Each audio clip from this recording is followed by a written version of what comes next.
Hello, hello. Welcome to episode 2 of Porch Talks. And we are live in the Nag's Head. We're in the Outer Banks today. And we are just excited about episode 2.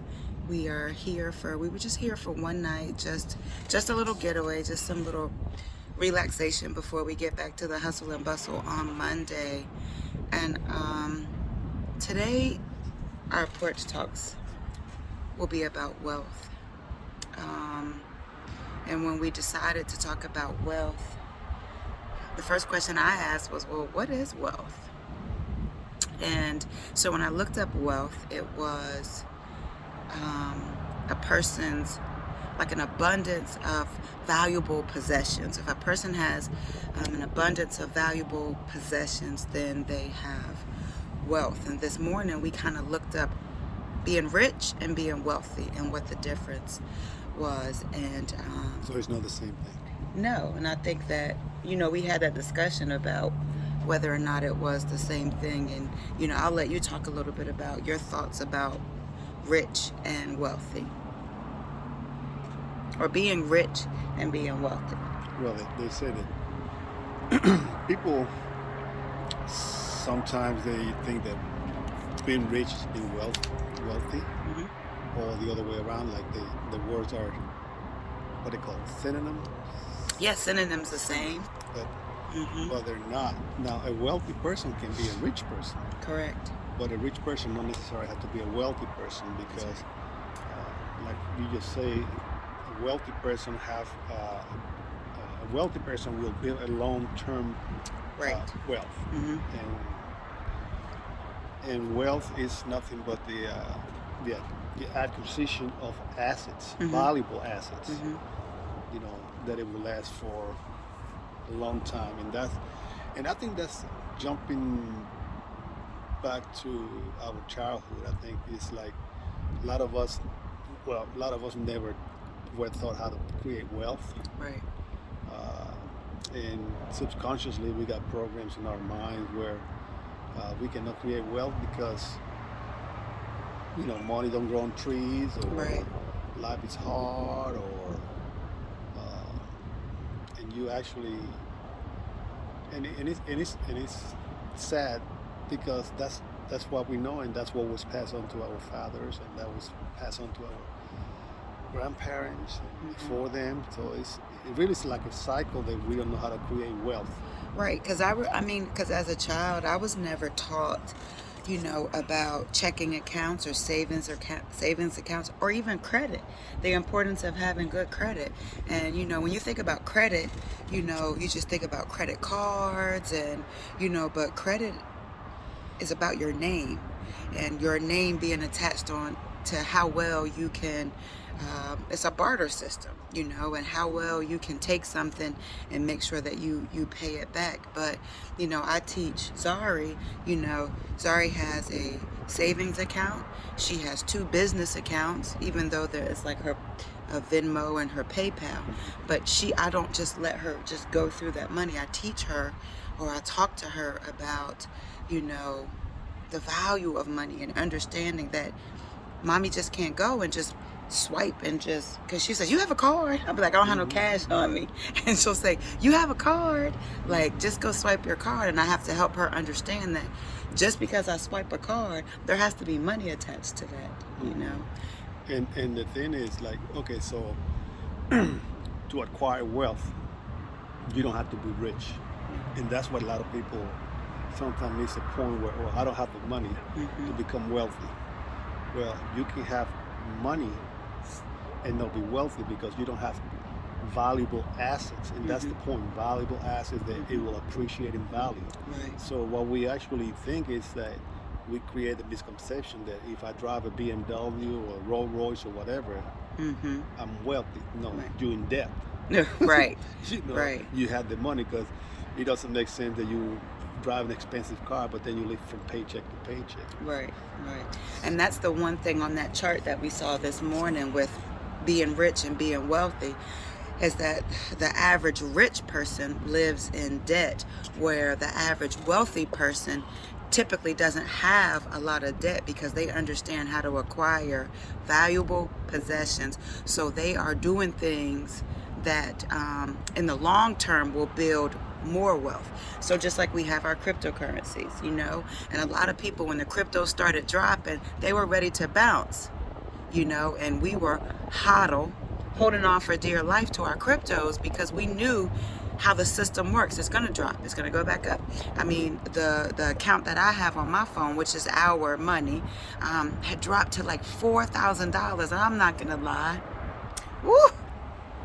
It was a scary thing when it was up to 13,000 to drop to 14,000, and now see it back up to 12,000. So and this is long term. Like, we're holding on to this for the next 5 to 10 years, and then we'll be able to see what we need to do from there.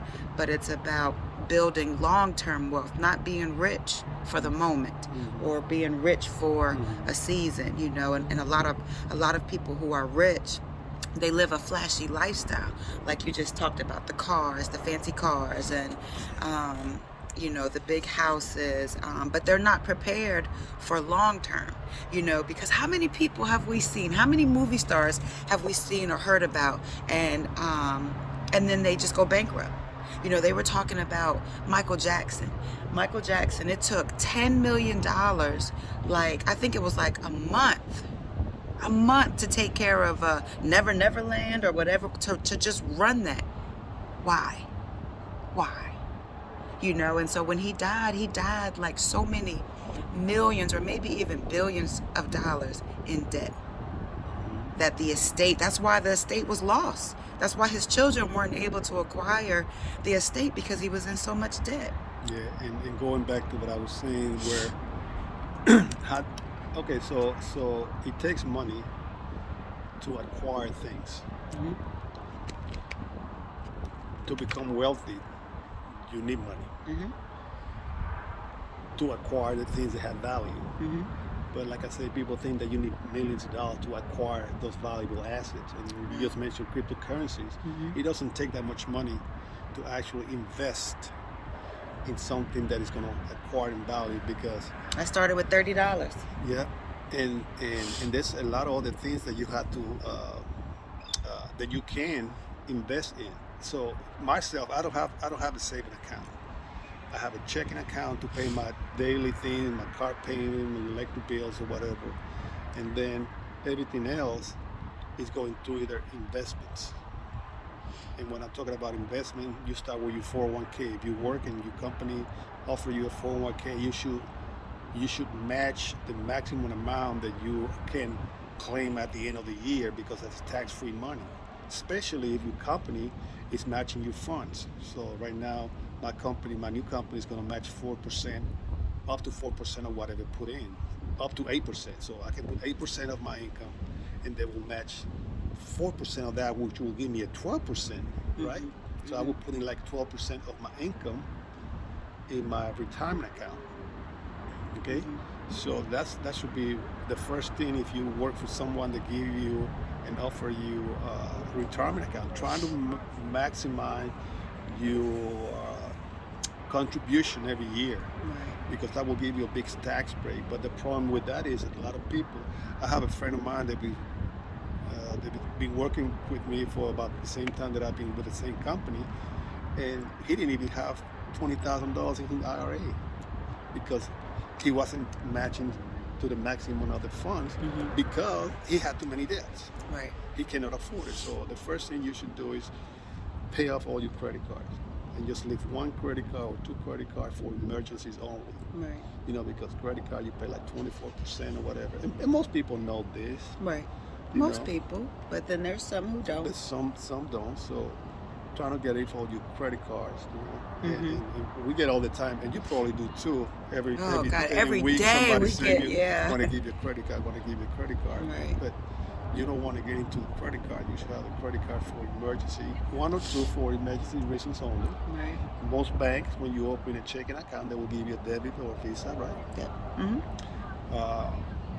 And get rid of your debt, and then you will have at least $10, $20, $30 more that you can use to invest. But that's what I'm saying. I don't have I don't have a saving account, because your savings should be invested in valuable assets. Right, right. You know, Right. what do you think?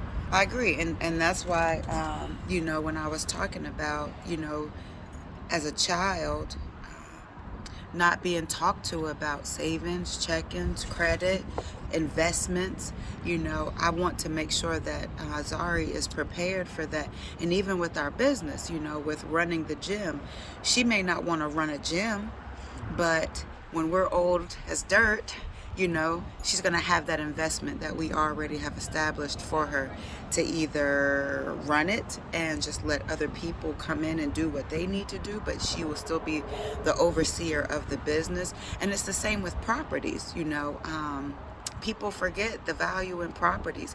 There are always foreclosed homes on the markets. Those are investments. You may not buy it to live in it, but you can buy it to rent it, buy it to sell it.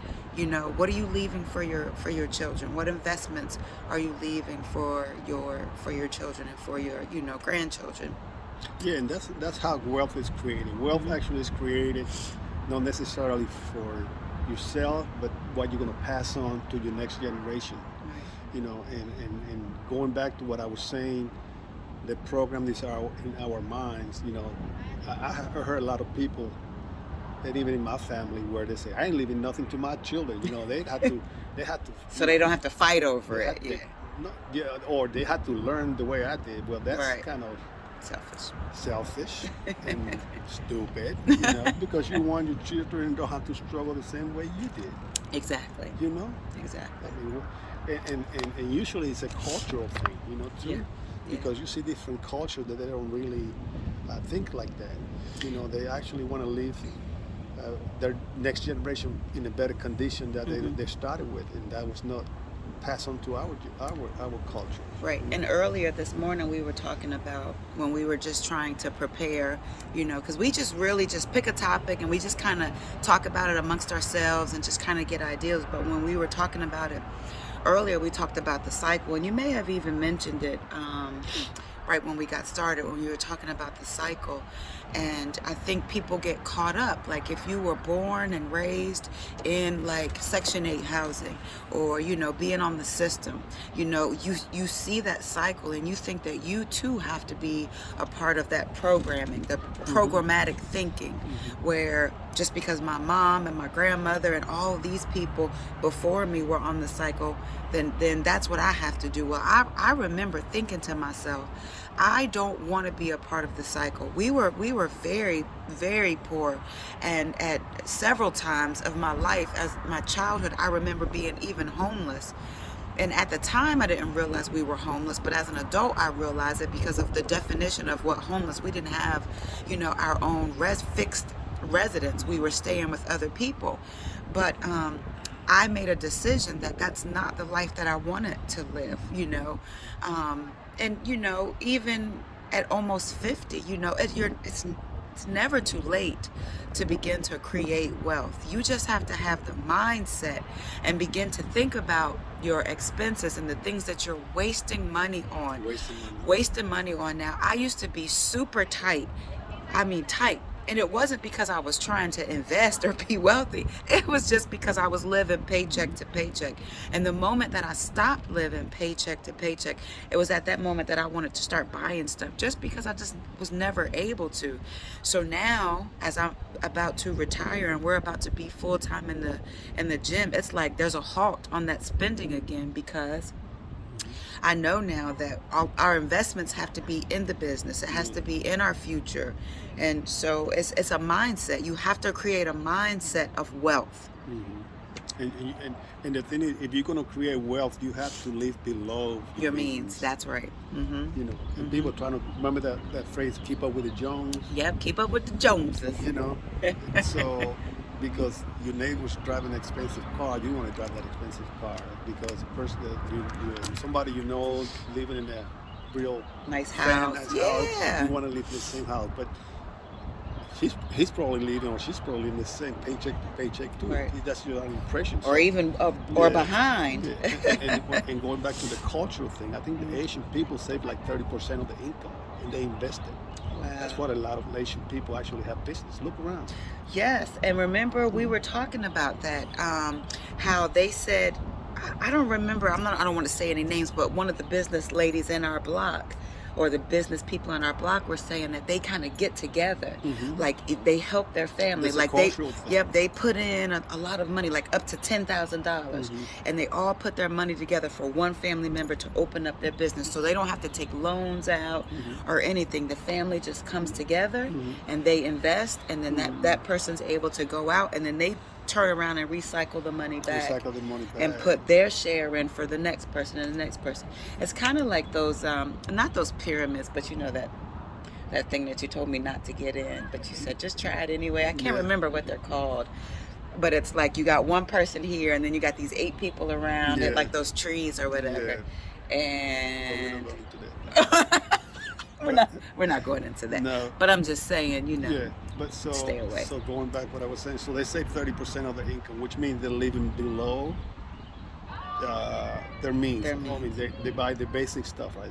They pay the electric bill, they pay the groceries, they pay gas, and that extra 50, 30, 40, $100, they save it. They invest it. They don't buy luxury stuff that they cannot afford, and that's the problem with culturally. I think that people say, well, I don't have no money to save, but then they look around. You get your nails done every month, you get your hair done, you get your makeup, you eat out 2 or 3 times a week, right, and that's a lot of money. That is. Eventually, when you add it all up, that's right. That could be $200 or $300 that you could put in an investment. And like I say, if you need to know about cryptocurrencies, let us know.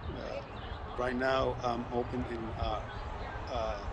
an individual retirement account, apart from the one I got my 401k, where you can actually buy cryptocurrencies with your retirement money, with your IRA, or you can buy gold or silver, or you can buy stocks. And you can start with minimum of $10, $20, and that's gonna. And remember, wealth is created in the long term. You don't create wealth from here a month from now. You gotta keep saving, and it will accumulate eventually. And going back to what you were saying about real estate, you can buy and sell. Well, there's a company out there that is called Phone Rise. It's where a lot of people, you open an account, and this company have, let's say, like this hotel we're staying in, and they're gonna buy this hotel for $10 million, and you can buy shares of that sale. And when the hotel or whatever property is producing income, you get a portion for some of it. So it's a lot of things out there. And if you're interested, we'll probably post those links. We put those links on the video, so you can look it up. Also, there's a lot of things. I was telling you earlier, and we don't want to make this video too long. Yeah, we got about 3-4 more minutes. We'll wrap it up. But the company that I'm up in the IRA is called Choice Kingdom Trust. The one with the real estate Phone Rise, and the other one I want to tell you about is it's called Masterworks. It's where you see these people go auctions and buy, and we're talking about things of value, right? How so you create wealth. So that's right. This is has to do with art, paintings, right? And you probably not interested in paintings, but there's a lot of people. There's a market where people pay, $20 million for this paint, $10 million for that one, $5 million. And what this company does, when you open an account, whatever money you put to purchase that painting, once they sell it, you get a percentage of that painting. So you don't need $10 million or $1 million to buy a painting. You just buy a portion of that painting, right? And then you get a percentage. Really quickly, let's just talk about the average person that might make, I don't know, let's just say they bring home $3,000 a month, so, or $1,500 every 2 weeks, right? And by the time you look at your rent or your mortgage, your car payment, your insurance, your light bill, blah blah blah blah blah, if you're making $3,000 a month and your bills total, let's just say $2,000, so that leaves you $1,000 for the month. How much would you suggest that a person put away for savings the money that's left out of the $1,000. Out of the $1,000, just put at least half of it At least half. and invest the other half. And invest the other half. So put 500 in your savings and 500 into an investment, and it could be multiple investments. Yeah, and it don't have to be. And now this, when I say savings, I'm talking about savings that you will eventually And get something invest from. Right. That's Like cryptocurrency. Because the money we turn over in 30 days, the banks can't even touch. No. So if so you so you put $500 in savings. Eventually, those savings will be used to an emergency. Right. That's what they call emergency funds. Or an opportunity will show up that you need, right? Like if you can get an opportunity where you need $1,000 to make, I don't know, $1,500, and you got $1,000 saved to use it. So it's not money that you're gonna save for the long run. It's like for an emergency type of thing, Right. So the other $500 you put in any kind of investment, and you can put half or 50% of the $500 into crypto. You can put 30% into real estate, like I told you with a company, and the other one you can put it on fine art, like those paintings stuff. So ultimately, there's no reason for us to be living paycheck to paycheck. No, especially when you can say you cannot afford to do nothing with your money. But again, you're getting your nails done, your hair done.